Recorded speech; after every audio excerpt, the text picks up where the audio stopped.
All right, y'all, more tools. The wife is not happy. So I just got the mini deluxe panel clamp from Rockler.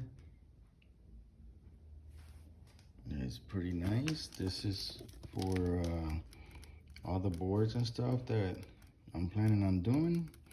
Not bad at all. Really nice. Yeah, they're I think aluminum. They're pretty heavy. Probably weigh about 8-9 pounds. And then we got also from Rockler, just so I can hook up the hoses to the wall back here somewhere, so I can hook it up to the Shapeoko and I don't have a mess in front of the table like I usually do. So it'll be easy access. I have the hose routed to the side coming down from here, and I could connect the vacuum to it.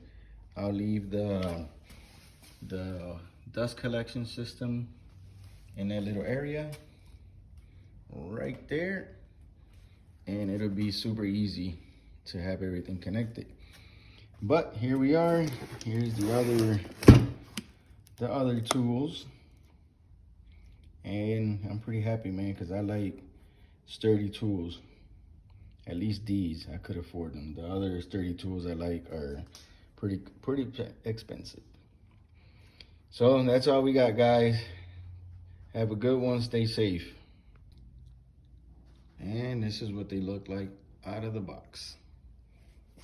It's got a little bracket to keep it in the same spot. And bada bam, bada boom.